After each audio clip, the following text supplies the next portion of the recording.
प्रणाम दर्शकों, स्वागत है आपका एक बार फिर से आपके अपने चैनल मैक टेक्नो क्रैक्स में। ठीक है, लास्ट टाइम हमने डिफरेंशिएशन के बारे में बहुत ही ब्रीफ इंट्रोडक्शन लिया था और लेक्चर के एंडिंग में हमने कुछ फार्मूलाज जो डिफरेंशिएशन के बेसिक फार्मूलाज थे ट्रिग्नोमेट्री लॉगरिथम से रिलेटेड, उनको हमने देखा था। उन फार्मूलाज को हमें एज इट इज रिमेंबर करना है।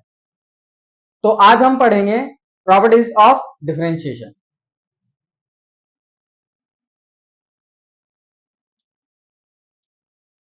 प्रॉपर्टीज ऑफ डेरिवेटिव बोल देते हैं ना, डेरिवेटिव डिफरेंशिएशन एक ही बात है। प्रॉपर्टीज ऑफ डेरिवेटिव, ठीक है। अब डेरिवेटिव्स की क्या प्रॉपर्टीज होगी तो एक एक करके लिखते चलते हैं। चलिए, सबसे पहली प्रॉपर्टी ये होती है कि डी बाई डी एक्स जो होता है, अगर यहाँ पे सी और यू है, ठीक है, यहाँ पे मैं आपको दोनों को बता देता हूँ कि जो सी है हमारे पास वो एक कांस्टेंट है, कांस्टेंट नंबर, और यू जो है वो है हमारे पास फंक्शन ऑफ एक्स। यू क्या है? एक्स का फंक्शन। तो जो एक्स का फंक्शन है, यहाँ पर किसके रेस्पेक्ट में डिफरेंशिएशन कर रहे हैं? एक्स के रेस्पेक्ट में। तो अगर ये यू एक्स का फंक्शन है तो इसका डिफरेंशिएशन होगा, बट कांस्टेंट का नहीं होगा, क्योंकि कांस्टेंट वेरी नहीं करता और डिफरेंशिएशन सिर्फ उन्हीं का पॉसिबल है जो वेरी करते हैं। ठीक है, तो हमारे पास सबसे पहली प्रॉपर्टी आ जाएगी D by D X of C U is equal to C D U by D X. ठीक है, ये सबसे पहली बेसिक प्रॉपर्टी। उसके बाद दूसरे नंबर पे हमारे पास एडिशन वाली प्रॉपर्टी आ जाएगी। ठीक है, जैसे कि if u is equal to F X and v is equal to F X, F two X F one X. ठीक है, इसका मतलब यह है कि u x का फंक्शन है जिसको हमने f1 नाम दिया है, और ये v ये भी x का फंक्शन है जिसको हमने f2 नाम दिया है। ठीक है, तो u और v। तो अब इनके साथ अपन देखते हैं। पहली चीज हमारे पास आ जाएगी कि D by D X of U plus minus V. ठीक है ना, प्लस माइनस एक साथ लगा दी ताकि इसके अंदर ही दो फॉर्मूले हो जाए। तो इनको हम लिख सकते हैं D U by D X plus minus D V by D X. ठीक है, ये कुछ इस तरीके से हम लिख सकते हैं। अब आगे देखते हैं। मतलब क्या हुआ कि अगर हमारे पास सम और डिफरेंस आ जाता है दो फंक्शंस के बीच, तो हम उन दोनों का अलग अलग डिफरेंशिएशन कर देते हैं। इन प्रॉपर्टीज के ऊपर बेस्ड न्यूमेरिकल्स भी अभी आएंगे। ठीक है, उसके बाद अगली प्रॉपर्टी आ जाती है हमारे पास D by D X of U into V. ठीक है, अगली प्रॉपर्टी मतलब अगर हमारे पास u और v दो x के फंक्शन हैं, उनका मल्टीप्लीकेशन और उसका डेरिवेटिव करना है, तो इसका फॉर्मूला हो जाता है u dv by D X plus v du by D X. ठीक है, what does it means? It means कि जब हम दो का मल्टीप्लाई कर देते हैं तो इसे हम बोल देते हैं फर्स्ट फंक्शन और इसे हम बोल देते हैं सेकंड फंक्शन। क्या बोल देते हैं? Second function. तो फर्स्ट फंक्शन को कांस्टेंट कंसीडर किया, सेकंड का डेरिवेटिव लिया है, प्लस अब नेक्स्ट टाइम पे हमने सेकंड फंक्शन को कांस्टेंट कंसीडर किया है और फर्स्ट फंक्शन का डेरिवेटिव लिया है। ओके, तो ये मल्टीप्लीकेशन का हो गया। और उसके बाद अगर हम डी बाई डी एक्स निकालना चाहें u बाय वी का, हम यहाँ देखिए डिवीजन का भी फॉर्मूला होगा, तो डिवीजन का फॉर्मूला कुछ इस तरीके से होगा V square V dot D U by D X minus U dot D V by D X. ठीक है, ये डेरिवेटिव का मतलब डिवाइड का, जब दो फंक्शन डिविडेशन में हो तब उनका डिफरेंशिएशन कैसे किया जाता है, ये उसके लिए फॉर्मूला है। तो अब आगे चलते हैं।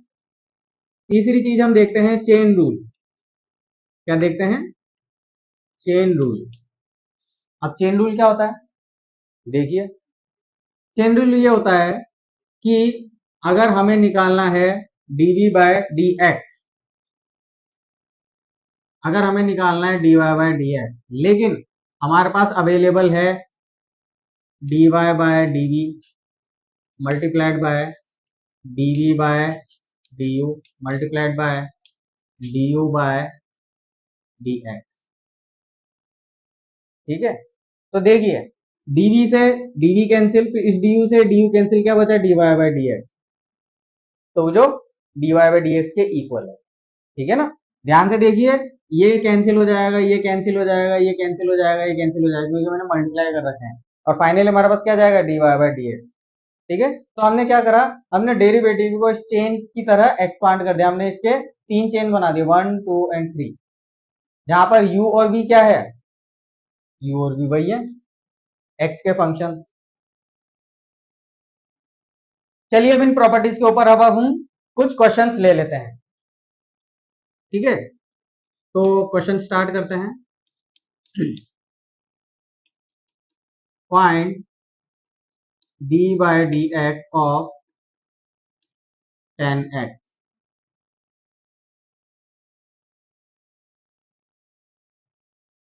तो अब देखिए, D by D X of 10x, बोले कि सर इसका तो फॉर्मूला आपने पिछले लेक्चर में लिखवाया था, ये तो सेक्स स्क्वायर एक्स के बराबर होता है, यही कहा था ना आपने कि भाई लर्न, मैंने कहा था कि आप लर्न कीजिए फॉर्मूलाज, तो कुछ फॉर्मूले मैंने लिखवा दिए थे, तो 10x का डिफरेंशिएशन हमने सेक्स स्क्वायर एक्स बताया था। मतलब इस ये ऐसा क्वेश्चन है, इसका आंसर हम पहले से जानते हैं। ठीक है, लेकिन मैं इसके सॉल्यूशन के थ्रू आपको कुछ बताना चाहता हूँ, आप ध्यान से देखिएगा। ठीक है, इसका सॉल्यूशन करते हैं। डी बाई डी एक्स की जगह अगर मैं इसको इस तरीके से लिख दूं, एफ डैश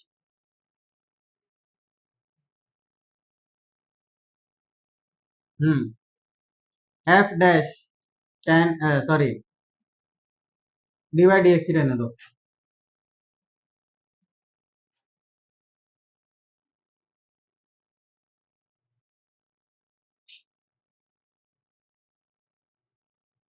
तो सॉल्यूशन में हम स्टार्ट करते हैं D by D X of 10x। ठीक है, इसको मैं कन्वर्ट करता हूं साइन और कॉस में, मेरे पास आ जाएगा sine x by cos x. ठीक है, अब आप क्या देख रहे हैं, आप देख रहे हैं कि this is the very first function which called as u, और this is the second function which can called as v, है ना। मतलब इसको, ये भी x का फंक्शन है साइन, ये भी cos x, ये भी x का फंक्शन है, तो इसको अपन u और v टर्म्स में लिख रहे हैं। ठीक है ना, और कुछ ये वाली आइडेंटिटी अब हम यूज करने वाले हैं। ठीक है, u बाई v डिवाइड वाली, तो हमारे पास क्या आ जाएगा, हमारे पास आ जाएगा, फॉर्मूला क्या था हमारे पास, फॉर्मूला हमेशा एक बार लिखना चाहिए, जितनी बार प्रैक्टिस में आप फॉर्मूला लिखोगे उतना आपके आसानी रहेगी। तो लिख लेते हैं D by D X U by V is equal to V square V dot D U by D X minus U dot D V by D X. चलिए पुट करते हैं, तो हमारे पास आ जाएगा अपॉन में बी स्क्वायर, बी की जगह क्या है कॉस एक्स, तो हमारे पास आ जाएगा we get cos square X. ठीक है, कॉस एक्स का मैंने डायरेक्ट यहाँ स्क्वायर है, तो कॉस स्क्वायर एक्स।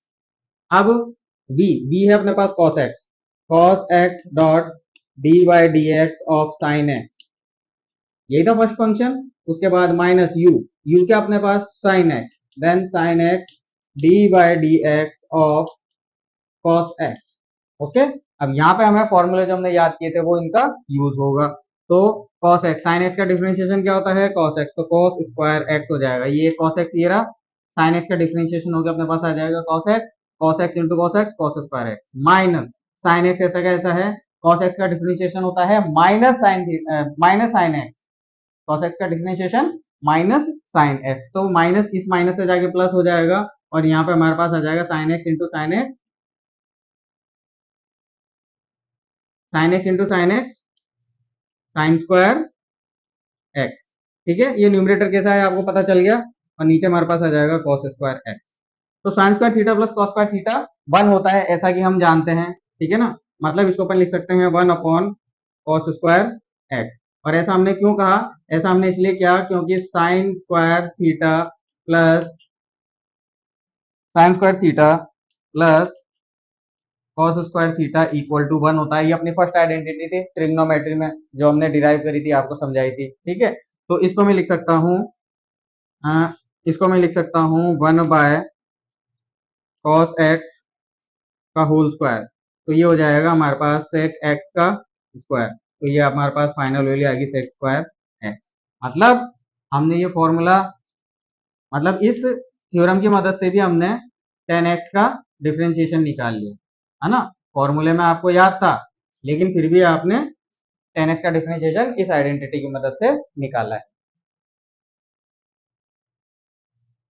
चलिए आगे बढ़ते हैं। आइए नेक्स्ट क्वेश्चन की तरफ चलते हैं।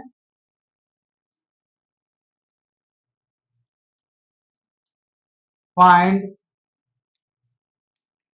डेरिवेटिव ऑफ, डेरिवेटिव पूछना चाह रहा है ये किसका, y equal to X cube minus cos 2x minus log X square. Okay, तो कुछ इस तरीके से हमारे पास क्वेश्चन है। चलिए इसका सॉल्यूशन करते हैं। अब ये क्वेश्चन आपको थोड़ा अजीब सा लग रहा होगा, इसके अंदर बहुत सारा कुछ गड़बड़ कर रखा है, तो आप डिफरेंशिएशन करने में घबराओगे। लेकिन प्रॉपर्टीज जैसे जैसे यूज होती जाएगी आपको ये समझ में आ जाएगा कि मैंने क्या किया है और कैसे किया है। देखिए, तो हमें निकालना है dy बाय dx। ओके, तो डी बाई डी एक्स ये डेरिवेटिव का साइन है, y की जगह लिख देंगे x cube minus cos 2x minus log X square. ठीक है, इसका हमें डेरिवेटिव निकालना है। अब देखिए यहाँ पर हमारे पास फर्स्ट प्रॉपर्टी यूज हो सकती थी जब प्लस और माइनस हो फंक्शंस के बीच में। जैसे ये पहला फंक्शन है, ये दूसरा फंक्शन है, ये तीसरा फंक्शन है। ठीक है, तो प्लस या माइनस हो फंक्शंस के बीच में, ये देखो यहाँ माइनस लगा हुआ है, यहाँ पर माइनस लगा हुआ है। ठीक है, तो हम पहली प्रॉपर्टी यूज कर सकते हैं। ठीक है, हम क्या लिखेंगे, क्योंकि D by D X of U plus V plus minus W is equals to D U by D W, sorry D U by D X plus minus D V by D X plus minus D W by D X. ठीक है, तो first property यहाँ पर exhibit हो गई है, तो हम इसको कैसे लिख सकते हैं, हम इसको लिख सकते हैं D Y by D X is equals to D by D X of X की power 3 minus D by D X of cos 2x minus D by D X of log X square. ठीक है, तो देखा हमने first property का कैसे use किया। आपको ये बातें अच्छे से समझ में आनी चाहिए। चलिए अब आगे बढ़ते हैं। अब आगे हम जानते हैं कि ये एल्जेब्रिक फंक्शन है। ये क्या है, एल्जेब्रिक फंक्शन। तो इसके लिए हम फॉर्मूला लगाते हैं X raise to the power n, मतलब F dash X raise to the power n, मतलब एफ डैश का मतलब भी वही होता है डेरिवेटिव। एफ का मतलब होता है फंक्शन, उस पर हम एक ये डैश लगा देंगे तो बोल देंगे उस फंक्शन का डेरिवेटिव। तो ये है फंक्शन, इसका डेरिवेटिव हमारे पास आ जाएगा 3, सॉरी पहले फॉर्मूला लिख देते हैं n into X raise to the power n minus 1। कल ये करवाया था, तो ये फॉर्मूला आपको याद रहना चाहिए। इसका डिफरेंशिएशन कॉस का अपन कर सकते हैं, लॉग का भी हमने याद कर रखा है। तो हम इस वाले टॉपिक को आपने याद रखा है, तो मैं इसको बाद में लिख दूंगा ना, क्वेश्चन को एक ही फ्लो में चलने देते हैं। तो नेक्स्ट इक्वेशन में हमारे पास आ जाएगा D Y by D X is equal to 3 into X square minus cos X का डिफरेंशिएशन क्या होता है, माइनस साइन एक्स, तो minus minus plus sine 2x। ठीक है, और 2x का डिफरेंशिएशन क्या होगा, 2x का डिफरेंशिएशन होगा मल्टीप्लाइड बाय 2। बोले कि सर ये कैसे आया, ये चेन रूल से आया ना। ये कैसे आया, चेन रूल से, मतलब हमने एक बार इसका डिफरेंशिएशन किया, इस पूरे को x मान लिया। ठीक है ना, मतलब मैं यहाँ पे आपको समझा देता हूं, let t is equal to 2x। ठीक है, हमने t इक्वल टू 2x मान लिया है। दोनों तरफ अगर अपन डेरिवेटिव लेंगे तो हमारे पास क्या जाएगा, x के रेस्पेक्ट में डिफरेंशिएट कर रहा हूं मैं इस इक्वेशन को, dt by dx is equal to 2, यही आ जाएगा इस फॉर्मूले से। वो जो अपने पास फॉर्मूला था n dot X raise to the power n minus 1 वाला। ठीक है, तो 2x का डिफरेंशिएशन 2 आ जाएगा सिर्फ, क्योंकि x का डिफरेंशिएशन 1 हो जाएगा। ठीक है, तो यहां से हम क्या लिख सकते हैं, हम यहां से लिख सकते हैं कि जो dt है वो 2dx के बराबर है।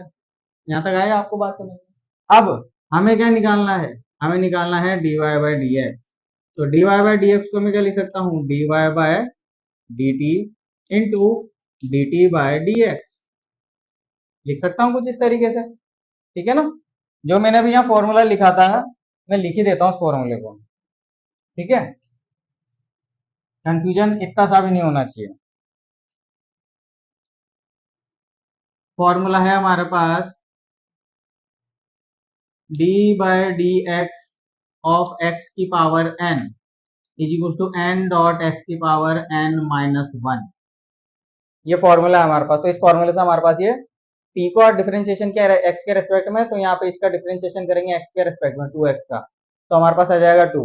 तो इससे हमें पता चला है, इससे हमें पता चला है कि dt जो है वो 2dx के बराबर है। अब देखो चेन रूल कुछ ऐसे ही लिखा था मैंने, dy बाई डी एक्स, है ना, जहां पे हमने y का मान रखा था, इस 2x की बात करते हैं। ठीक है ना, वेयर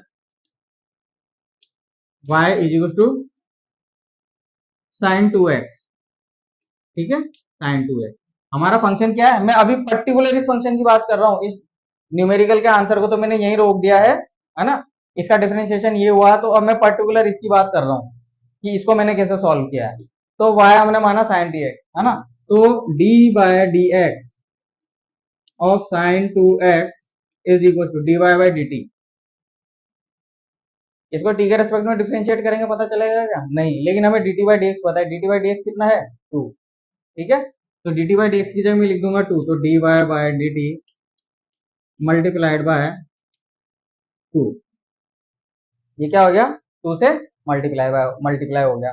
तो ये जो 2 का एक्स्ट्रा फैक्टर आया है वही 2 का फैक्टर यहाँ पे मल्टीप्लाई होता बच्चों। ठीक है ना, ये जो एक्स्ट्रा 2 का फैक्टर आया वही यहाँ पर मल्टीप्लाई होता हमारे पास, आपको पता होना चाहिए ये। ठीक है, चलिए अब आगे बढ़ते हैं। तो थीटा की जगह अगर थीटा नहीं आता, कुछ एन थीटा आता है, तो वो एन आगे मल्टीप्लाई हो जाता है। यहाँ पे मैं आपको ये चीज बताना चाहता था। उसके बाद आ जाते हैं minus D by D x. Log x का डिफरेंशिएशन क्या होता है, 1 बाय एक्स। यहाँ एक्स की जगह एक्स स्क्वायर है, तो अपने पास आ जाएगा 1 by X square multiplied by, अब एक्स स्क्वायर, जैसे यहाँ पर एक्स की जगह 2x था, तो इसका जो मल्टीप्लायर था वो आके मल्टीप्लाई हो गया, इसका जो कोफिशिएंट था वो मल्टीप्लाई हो गया। कैसे हुआ, मैंने यहाँ पर अच्छे से समझाया है। इसी तरीके से यहाँ पर भी x की जगह x नहीं है, तो पहले तो हमने log x का डिफरेंशिएशन किया, इसका डिफरेंशिएशन किया log x का।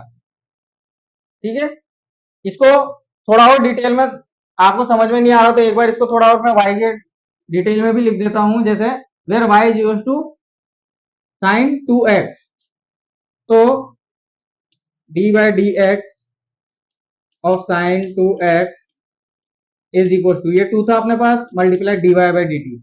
अब d बाई डी टी ऐसा लिख देता हूं मैं, d बाई डी टी। ठीक है, और y की जगह में क्या लिख दूंगा, साइन t। y की जगह मैंने क्या लिखा, साइन t।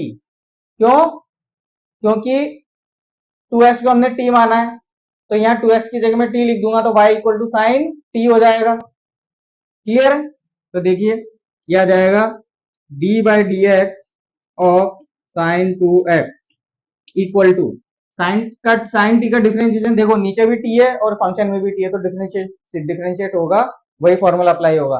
तो साइन एक्स का डिफरेंशिएशन कॉस एक्स, तो हमारे पास आ जाएगा 2 कॉस टी। क्या आ गया, 2 कॉस टी। और जब मैं टी की वैल्यू वापस रखता हूं तो 2 कॉस 2x आता है मेरे पास। तो हमने क्या देखा, ये जो 2 था, यहाँ पे जो एक्स्ट्रा फैक्टर बच रहा था वो आगे आगे मल्टीप्लाई हो गया, तो यहाँ पर भी तो देखो ना cos 2x का डिफरेंशिएशन होता है minus sine x, minus minus से मल्टीप्लाई होकर प्लस बन गया, तो ये साइन 2x बचा, और इस 2x के अंदर जो 2 था वो इससे आगे मल्टीप्लाई हो गया। तो सेम यहाँ पर भी हम वही करेंगे, यहाँ पर भी हम इसी तरीके से चेन रूल लगाएंगे। यहाँ पे कौन सा रूल अप्लाई हुआ है, इस वाले में और इस वाले में चेन रूल। ठीक है ना, इसको हमने सॉल्व किया है चेन रूल से, और चेन रूल क्या होता है वो मैंने आपको बगल में बता दिया, इसका आप थोड़ा सा रेफरेंस ले सकते हैं। और यहाँ पर भी लगेगा हमारे पास चेन रूल, क्या लगेगा, चेन रूल। ठीक है, चेन 2। अब एक्स स्क्वायर का डिफरेंशिएशन क्या होगा? 2x, वही इसी वाले फॉर्मूले से, ठीक है। log x का डिफरेंशिएशन 1/x, तो x की जगह एक्स स्क्वायर, मतलब यहाँ पे भी आप एक्स स्क्वायर को t मान लोगे तो आपके पास कुछ इसी तरीके से आप इक्वेशन करके इसको सॉल्व करेंगे, तब आपके पास रिलेशन आ जाएंगे। पहला रिलेशन ये आ गया था हमारे पास, ठीक है ना, दूसरा रिलेशन यहाँ से आ गया था हमारे पास, तो कुछ इस तरीके से रिलेशन मिल जाएंगे, फिर आप सॉल्व करेंगे तो एक्स इसका एक बार फिर से डिफरेंशिएशन होगा तो वो 2x देगा हमें। चलिए फाइनली न्यूमेरिकल को आगे बढ़ाते हैं, तो dy by D X is equal to 3x² plus ये 2 आगे आ जाएगा 2 साइन 2x, और इधर भी ये 2x आगे आ जाएगा, तो आप यहाँ देखिए इस x से ये एक पावर कट गई x की, तो ये अपने पास आ जाएगा -2/x। क्या अब इसमें और कुछ बाकी है सॉल्व करने के लिए?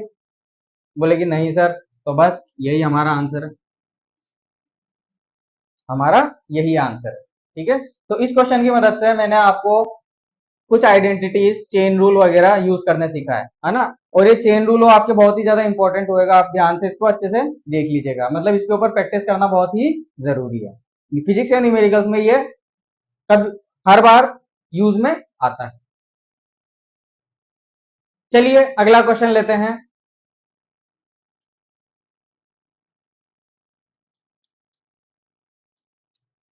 Find dy by dx f y is equal to X square tan x, ठीक है। तो सॉल्यूशन हम देखेंगे, इसका सॉल्यूशन क्या होगा। इसका सॉल्यूशन हमारे पास आ जाएगा y is equal to X square tan x। हमें निकालना है dy by D X is equal to D by D X of X square tan x, ठीक है। तो यहाँ पर हम u और v कर लेंगे, क्या कर लेंगे, मतलब u हमने ले लिया एक्स स्क्वायर क्योंकि ये भी x का फंक्शन है, और v हमने ले लिया tan x क्योंकि ये भी x का फंक्शन है, ठीक है। और दोनों क्या हो रहे हैं, दोनों मल्टीप्लाई में हो रहे हैं, तो हम यहाँ पे प्रॉपर्टी लिख देंगे, क्योंकि d by D X of u dot v is equal to u dot D V by D X plus v dot D U by D X, ठीक है। ये हमारे पास आइडेंटिटी थी, या फिर जो बोलेंगे थ्योरम था। तो चलिए इसको यूज करते हैं, तो हमारे पास आ जाएगा dy by D X equals to X square, ऐसा कैसा, टेन एक्स का differentiation sec square X plus, अब की बार टेन एक्स ऐसा कैसा, डी यू का डिफरेंशिएशन मतलब एक्स स्क्वायर का डिफरेंशिएशन 2x। तो हमारे पास dy बाय डी एक्स की वैल्यू आएगी X square sec square X plus 2x tan x, ये हमारे पास आंसर है, ठीक है। तो जनरल बेसिक्स ऑफ ये अपन को ये वाली आइडेंटिटी यूज करनी थी, तो हमने एक जनरल सा ऐसा एक क्वेश्चन बना दिया है, ठीक है। अगला क्वेश्चन की बात करते हैं।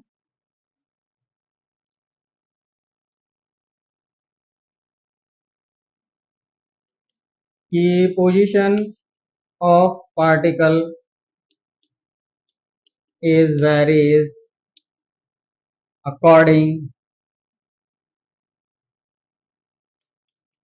टू टाइम इज, पोजीशन को अपन क्या बोल देते हैं, आर बोल देते हैं, है ना।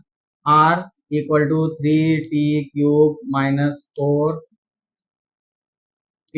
प्लस ई की पावर t, ठीक है, या फिर ये ई की पावर t रहने दो, 4t प्लस 6। तो क्वेश्चन के अंदर हमें पार्टिकल की पोजीशन दे रखी है जो टाइम के साथ वेरी कर रही है, ठीक है। अब क्वेश्चन पढ़ते हैं, क्वेश्चन क्या है, क्वेश्चन है find its location, find its location at location and velocity at t equal to, velocity की जगह स्पीड बता देता हूं मैं आपको, नहीं तो अभी सिर्फ आप लोकेशन तक ही रहो, क्योंकि वेलोसिटी के बारे में अपन काइनेमेटिक्स में पढ़ेंगे। Find its location at t equal to 5 second. चलिए सॉल्यूशन शुरू करते हैं, तो इसका सॉल्यूशन, इसके सॉल्यूशन में आप ध्यान से देखिए, हमें पोजीशन दे रखी है टाइम के साथ, मतलब जैसे जैसे टाइम बढ़ रहा है पार्टिकल की पोजीशन चेंज हो रही है, इसका मतलब वो मोशन में है। ठीक है ना, मोशन का बेसिक कॉन्सेप्ट यही है कि टाइम के साथ साथ पोजीशन चेंज हो तो वो मोशन में होता है। तो ये मोशन करता हुआ पार्टिकल है। अब टी की वैल्यू जब हम इस इक्वेशन में जीरो रख देंगे तो आर हमारे पास आ जाएगा 6। क्या जाएगा? आर हमारे पास आ जाएगा 6। तो हम लिख सकते हैं इनिशियल पॉइंट, है ना, इनिशियल पॉइंट या फिर पोजीशन कब आएगी? टी इक्वल टू जीरो पे। तो वो कितनी आ जाएगी हमारे पास? R is equal to 6 unit. और अगर हम फाइनल पोजीशन की बात करें, ठीक है, तो फाइनल पोजीशन हमारे पास आ जाएगी टी इक्वल टू, कब पूछी है? 5 सेकेंड पे। टी इक्वल टू 5 पे, तो हमारे पास आ जाएगा आर इक्वल टू 3, 5 का क्यूब माइनस 4, 5 प्लस 6। इसको अब हमको सॉल्व करना पड़ेगा, तो हमारे पास आ जाएगा 5 5 जा 25, 25 5 जा 125, 125 3 जा 375। ठीक है, माइनस 5 20 माइनस 20 प्लस 6। तो 375 minus 20 is equal to 355, 355 plus 6, 355 plus 6 is equal to 361। तो हमारे पास आर आ जाएगा 361। ठीक है, आर कितना जाएगा? 361। तो अगर इसमें क्वेश्चन में मैं यहाँ पे पूछ रहा था find its location at T equal to 5 second, पर अगर मैं पूछूं कि इसने कितना डिस्टेंस चला है, ये क्वेश्चन लोकेशन का आया था। पर काइनेमेटिक्स में हम एक बात आगे करके चलते हैं, अगर मैं इसमें पूछूं कि कितना डिस्टेंस चला है, अगर मैं बात करूं कि कितना डिस्टेंस चला है, तो आप बता सकते हैं कितना डिस्टेंस चला है? 361 यूनिट चला है क्या? नहीं, ये 361 यूनिट नहीं चला। कैसे पता चला? क्योंकि जब हमारा ऑब्जर्वेशन स्टार्ट हुआ था, है ना, टी इक्वल टू जीरो का मतलब क्या होता है? टी इक्वल टू जीरो का मतलब होता है ऑब्जर्वेशन स्टार्ट होना। एग्जाम्पल दिया था ना मैंने आपने, कि आपका अभी अभी जन्म हुआ है, आपने अभी अभी आंखें खोली है और अभी अभी आप देखने लगे हो कि हाँ मैं इस दुनिया में आया हूँ, हाँ मैं इस दुनिया में आया हूँ। ठीक है, तो वो होता है ऑब्जर्वेशन स्टार्ट का। तो जब हम कभी एक्सपेरिमेंट करते हैं तो ऑब्जर्वेशन स्टार्ट कब किया था? इनिशियल पॉइंट हमारे पास था 6 यूनिट, मतलब मैं 6 पर था, और 5 सेकंड बाद में कहां पे आ गया? 361 पे। तो डिस्टेंस ट्रेवल कितनी आ जाएगी? डिस्टेंस ट्रेवल्ड, डिस्टेंस ट्रेवल्ड हमारे पास आ जाएगी 361 माइनस 6। तो ये हमारे पास आ जाएगा 355।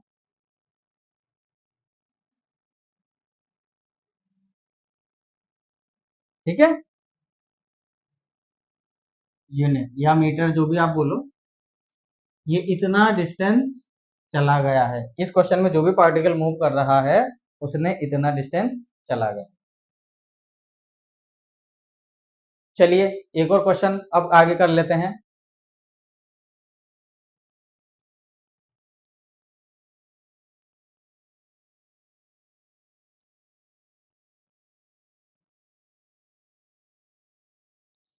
नेक्स्ट क्वेश्चन है हमारे पास,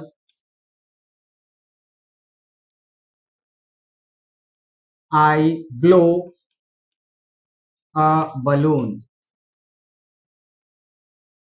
I blow a balloon with the rate of 2 centimeter per second, increase in radius। ठीक है ना, increase in radius of balloon, find its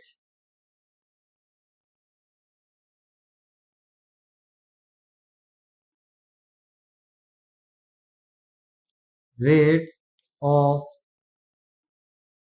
change of volume। ठीक है। तो एक प्रैक्टिकल सिचुएशन के ऊपर हमने एक क्वेश्चन लिया है। इस क्वेश्चन में कहा गया है कि मैंने एक बलून फुलाया। कैसे फुलाते हैं? मुंह से हवा देके। ठीक है। तो जब उसके अंदर हवा कम होती है तब वो जल्दी जल्दी बढ़ता है, सॉरी हाँ, जल्दी जल्दी बड़ा होता है। लेकिन जब वो एक सफिशिएंट अमाउंट में बड़ा हो जाता है, उसके अंदर हवा बहुत ज्यादा बढ़ जाती है, तो उसका बढ़ना, बड़ा भी रहा है वो, पर उसका बढ़ना कम हो जाता है। ठीक है। तो रेट कम या ज्यादा हो रही है। आ रहा है आपको समझ में? रेट क्या हो रही है? कम या ज्यादा। तो रेट के कम या ज्यादा होने से भी फर्क पड़ता है। तो इस क्वेश्चन में कंडीशन क्या समझ में आ गई ना? मतलब मेरे पास एक बलून है, उसकी रेडियस ये है। ठीक है। तो मैंने आपको ये रेडियस किस रेट से बढ़ रही है वो बताया है यहाँ पे, 2 सेंटीमीटर पर सेकेंड। मतलब ये रेडियस इस रेट से बढ़ रही है। तो इसका जो वॉल्यूम होगा, इसका जो वॉल्यूम होगा भी, वो किस रेट से बढ़ रहा होगा, क्योंकि वो भी तो बढ़ ही रहा है। चलिए बात करते हैं। तो सॉल्यूशन हमारे पास आ जाएगा। बलून कैसे होते हैं? बलून हमारे पास होते हैं स्फेरिकल। बलून हमारे पास होते हैं स्फेरिकल। तो स्फेयर के वॉल्यूम स्क्वायर स्फेयर के वॉल्यूम का फॉर्मूला 4/3 पाई r क्यूब, जहां पर r क्या है? रेडियस है। ठीक है। तो अगर मैं differentiate differentiate with respect to T, हमें टाइम के रेस्पेक्ट में इसको डिफरेंशिएट करना है, तो हमारे पास आ जाएगा dv/dt इज इक्वल टू 4/3 पाई। ये कांस्टेंट है, देखो बाहर आ जाता है। तो इसका डिफरेंशिएशन क्या होगा हमारे पास? d/dt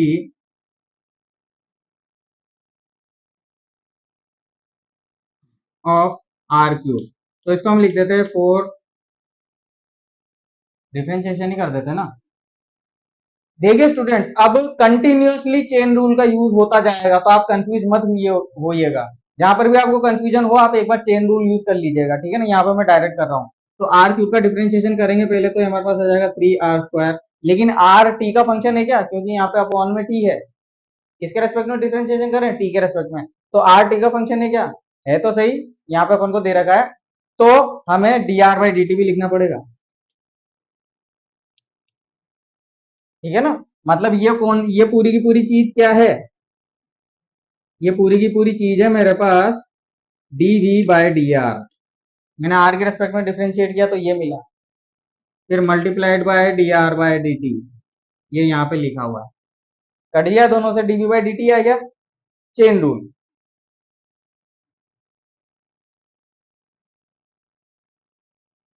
ठीक है। चलिए, अब dr/dt क्या होता है? dv/dt is equal to 4/3 pi 3r²। तो 3 से 3 कट गया, तो मेरे पास आ जाएगा सिर्फ 4 पाई r²। और dr/dt हमारे पास क्या है? 2 सेंटीमीटर पर सेकेंड। तो हमारे पास आ जाएगा dv/dt is equal to 8 pi r² centimetre cube पर सेकेंड। ठीक है। यहां तक आई बात समझ में? अब किसी भी आर की वैल्यू के लिए पूछे, what does it mean? It means कि बात हो रही है, देखो मैं यहीं पे समझा देता हूं, बात हो रही है टी इक्वल टू 0 की। मतलब जब आप टी इक्वल टू 0 पर बात करते हैं, तो आप एक रेफरेंस लेवल पे होते हैं। ठीक है। इस क्वेश्चन में मैं डाटा देना भूल गया।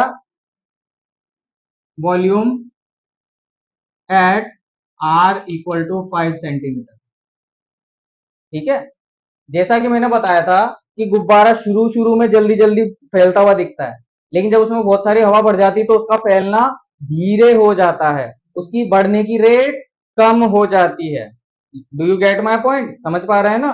तो मैंने इस क्वेश्चन के अकॉर्डिंग ये रेट कब पूछी है? जब उसकी रेडियस 5 सेंटीमीटर थी।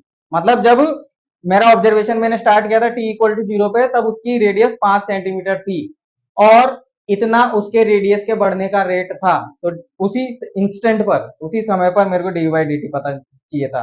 ठीक है। तो यहां पर अगर हम 8 पाई के बाद यहाँ पे 5 का स्क्वायर कर दें, 5 सेंटीमीटर दे रहेगा ना। 25 8 जा 200 पाई, तो हमारे पास आ जाएगा 200 पाई। सेंटीमीटर क्यूब पर सेकेंड। तो कुछ इस तरीके से हम रेट चेंज के क्वेश्चंस भी डिफरेंशिएशन की मदद से कर लेते हैं। तो चलिए दोस्तों, डिफरेंशिएशन से रिलेटेड एक और कॉन्सेप्ट को सीखने की बारी आती है, जिसे अपन बोल देते हैं मैक्सिमा या मिनिमा। ठीक है, मैक्सिमा या मिनिमा। तो मैक्सिमा और मिनिमा समझने के लिए मैं सबसे पहले आपको एक ग्राफ बना देता हूं। ठीक है, इस ग्राफ में मेरे पास ये कुछ इस तरीके से कोई फंक्शन है। क्या है ये मेरे पास कोई एक्स का फंक्शन है, ये एक्स एक्सिस और ये वाई एक्सिस। ठीक है, तो अगर आप ध्यान से देखेंगे तो इस पॉइंट पर, इस पॉइंट पर, इस पॉइंट पर, इस पॉइंट पर, इन सभी पॉइंट्स में ये फंक्शन मैक्सिमम वैल्यू कहाँ गेन कर रहा है, ये इसकी मैक्सिमम वैल्यू है ना। x1 पर इसकी क्या है, ये y मैक्स, ये मैक्सिमम वैल्यू है। और ये x2 पर y की ये कौन सी वैल्यू है, ये मिनिमम वैल्यू है। ये मैक्सिमम वैल्यू, ये मिनिमम वैल्यू। ठीक है, तो आपने क्या देखा कि कोई भी आर्बिट्ररी फंक्शन हो, वो एक बार अपनी मैक्सिमम वैल्यू पे टच करता है, एक बार अपनी मिनिमम वैल्यू पे टच करता है, या फिर किसी भी फंक्शन के पास एट लीस्ट कम से कम एक मैक्सिमम या एक मिनिमम तो होता ही है। ठीक है, पिछले जितने भी ग्राफ्स अपन ने बना के देखे थे, साइन के, कॉस के, लॉग के, एक्सपोनेंट के, उन सब में आप देख लीजिएगा, उनके पास एक मैक्सिमम था और एक मिनिमम था। तो मैक्सिमा और मिनिमा निकालने के लिए हमारे पास सबसे पहले कॉन्सेप्ट क्या है, मैक्सिमा मिनिमा निकालने के लिए हमारे पास सबसे पहला कॉन्सेप्ट है कि D Y by D X जो होगा वो जीरो होगा। D Y by D X zero होगा, इसका क्या मतलब है, इसका मतलब ये है कि अगर ये आपका ग्राफ कुछ इस तरीके से है, तो इस सबसे मैक्सिमम पॉइंट पर, यही है वो मैक्सिमम पॉइंट जिसकी हम बात कर रहे हैं, तो इस पॉइंट पर अगर हम टेंजेंट बनाएंगे, इस पॉइंट पर हम क्या बनाएंगे, टेंजेंट। ये क्या है हमारा, ये है हमारा टेंजेंट। तो ये टेंजेंट का एंगल कितना होगा, थीटा इक्वल टू जीरो। मतलब अगर मैं इस एक्स एक्सिस से कितना एंगल बना रही है, ये देखो, ये वाई एक्सिस से 90 डिग्री एंगल बना रही है, तो एक्स एक्सिस के साथ ये कितना एंगल बना रही है, 0 डिग्री। ठीक है, क्या बना रही है, 0 डिग्री। तो जब किसी भी फंक्शन में कोई एक ऐसा पॉइंट मिलता है जिसका टेंजेंट जीरो हो, है ना। अब टेंजेंट मतलब tan theta is equal to, इसको इसी को हमने D Y by D X बोला था लास्ट लेक्चर में, याद हो आपको। तो अगर वो जीरो हो तो वो पॉइंट या तो मैक्सिमा होगा या मिनिमा होगा। देखो इस पर भी, इस पर टेंजेंट जीरो है और इस पर भी टेंजेंट जीरो है। ठीक है, अब टेन थीटा जीरो है तो हमें या तो मैक्सिमम मिलेगा या मिनिमम मिलेगा। अब क्या मिलेगा उसके बारे में स्टडी कर लेते हैं। उसके बारे में स्टडी करने के लिए मैं यहाँ पर एक और ग्राफ बनाता हूँ आपको, और कुछ इस तरीके से हमारा ग्राफ है। ठीक है ना, ये कुछ इस तरीके से हमारा ग्राफ है। अब ये हमारे पास मिनिमा था और ये हमारे पास मैक्सिमा था। ठीक है, तो आप देखिए, ये एक लाइन है, यहाँ पर हमें दे रखा है X sorry theta equal to zero. मतलब हमारा यहाँ पे एंगल कितना है, 0 डिग्री। लेकिन अगर मैं इस पॉइंट से आगे बढ़ता हूं तो स्लोप कैसा आ जाएगा मेरे पास, ऐसा। इसको मैं बोल देता हूँ थीटा 1, सॉरी थीटा 2, ये 2 पॉइंट है तो इसको 2। और अगर मैं इस पॉइंट की बात करता हूं तो मेरे पास स्लोप आ जाएगा ऐसा, इसको मैं थीटा 1 बोलता हूँ। ठीक है, इस वाला पॉइंट को मैं 0 बोलता हूँ। अब आप ध्यान से देखिएगा कि थीटा 1 क्या था, बड़ा है। ठीक है, फिर थीटा 2 कितना हुआ, 1 से आया 0 पे। ठीक है, और उसके बाद गया 2 पे। तो इस तरीके से, मतलब थीटा 1 यूं था, थीटा 2 यूं हो गया। तो एंगल बढ़ रहा है कि घट रहा है, एंगल बढ़ रहा है कि घट रहा है, सोचिए। स्लोप इंक्रीज होता है। मिनिमा के बाद क्या होता है, स्लोप इंक्रीज। हम पीछे वाले पॉइंट को क्यों नहीं ले रहे, हम पीछे वाले पॉइंट को क्यों नहीं ले रहे, क्योंकि वो ऊपर वाला साइड है। ठीक है, इसके बाद वाले फंक्शन पे क्या होगा। ठीक है, मतलब इस पॉइंट से इस पॉइंट पे चलते हैं, तो 0 पर एंगल कैसा था, ऐसा। और 2 पर एंगल कैसा है, ऐसा। दिख रहा है आपको, 0 पर एंगल ऐसा था, 2 पर एंगल है ऐसा। तो एंगल इंक्रीज हुआ है। ठीक है ना, तो स्लोप इंक्रीज हुआ है। तो इसका मतलब क्या होता है कि मिनिमा के बाद अगर हम रेट चेंज निकालते हैं तो स्लोप इंक्रीज होता है। तो हम यहाँ पे लिख देंगे minima for minima D D two by D X square. अब ये क्या होता है, ये डबल डेरिवेटिव, ये होता है D by D X of D Y by D X. मतलब आप इसी चीज को एक बार फिर से डिफरेंशिएट कर दोगे तो स्लोप इंक्रीज होएगा, है ना। तो इंक्रीज के लिए हम लगाते हैं ग्रेटर देन 0।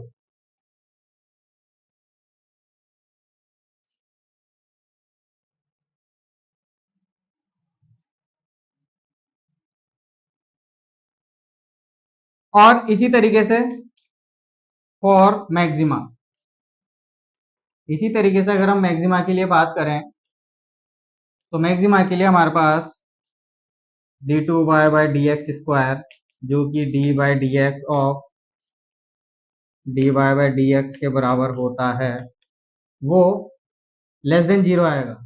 कैसे, मान लीजिए ये कोई पॉइंट है मैक्सिमा का, तो देखो इस पे एंगल कितना है 0, थीटा डैश बराबर 0। अब इसके आगे वाला पॉइंट लेंगे तो ये देखो यहाँ पर एंगल कितना हो जाएगा भाई, ये एंगल है थीटा डैश बराबर 0। अब ये एक्स एक्सिस, ये वाली लाइन एक्स एक्सिस के साथ कितना एंगल बना रही है, तो इस एक्स एक्सिस को ऊपर सरका लेते हैं तो वो इधर आ जाएगा, तो ये एंगल हो जाएगा अपने पास। ठीक है, पर ऐसे नापेंगे क्या, नहीं, हम इसको ऐसे नापेंगे नीचे की तरफ। क्यों, क्योंकि देखो एंगल इधर भी जाता था तो इधर नीचे भी तो जाता था, हमने यही तो पढ़ा था। जरूरी थोड़ी है एंगल हमेशा इधर से ही लिया जाए। ठीक है, यहाँ पर 0 था, फिर यहाँ पे बढ़ गया। अब देखिए यहाँ पे 0 था, जब अपन आगे की तरफ नीचे फिसलेंगे, जब अपन आगे की तरफ नीचे फिसलेंगे तो लाइन हमारा हाथ कैसा होगा, ऐसा। तो हम हॉरिजॉन्टल रेस्पेक्ट में कितना झुके, माइनस थीटा, कितना झुके, माइनस थीटा। तो ये हमारे पास आ जाएगा माइनस थीटा, मतलब स्लोप डिक्रीज करता है। ठीक है ना, इसीलिए हमने लेस देन 0 लिखा है। किसी भी फॉर्मूले के ऊपर अगर आप ये 3 कंडीशंस चेक कर लेते हैं तो आपको मैक्सिमा या मिनिमा की समझ हो जाती है। तो आई थिंक ये टॉपिक आपको अच्छे से समझ में आया होगा।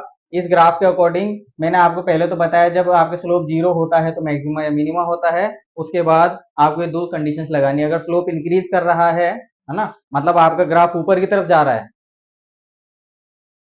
तो इसका मतलब जो पॉइंट था पिछला वो मिनिमा था। ठीक है, और अगर आपका ग्राफ नीचे की तरफ जा रहा है तो आपका जो पिछला पॉइंट था, जो हमें यहां से मिला था, जो हमें यहां से मिला था, वो मैक्सिमा है। तो मेरे प्यारे दर्शकों, आज के लिए इतना काफी है। डिफरेंशिएशन का मैंने लगभग बहुत सारा, मोस्ट ऑफ द डिफरेंशिएशन वाला पार्ट मैंने आपको करा दिया है। नेक्स्ट लेक्चर में मैं उम्मीद करता हूं कि हम इंटीग्रेशन को शुरू करें, या फिर डिफरेंशिएशन से रिलेटेड कुछ भी अगर टॉपिक बाकी रह रहा होगा, उसके कुछ न्यूमेरिकल्स की प्रैक्टिस और करनी होगी तो हम वो भी कर सकते हैं। ठीक है ना, बाकी कोशिश यही रहेगी कि इंटीग्रेशन को स्टार्ट किया जाए। आपको चैनल पसंद आया हो, फिजिक्स अच्छी लगने लगी हो, लिखता भी थोड़ा ठीक ठाक ही हूँ, है ना, समझाने की कैपेबिलिटी में धीरे धीरे बढ़ा लूंगा। आपको चैनल पसंद आया हो तो इसे लाइक, शेयर और सब्सक्राइब जरूर करें। Thank you.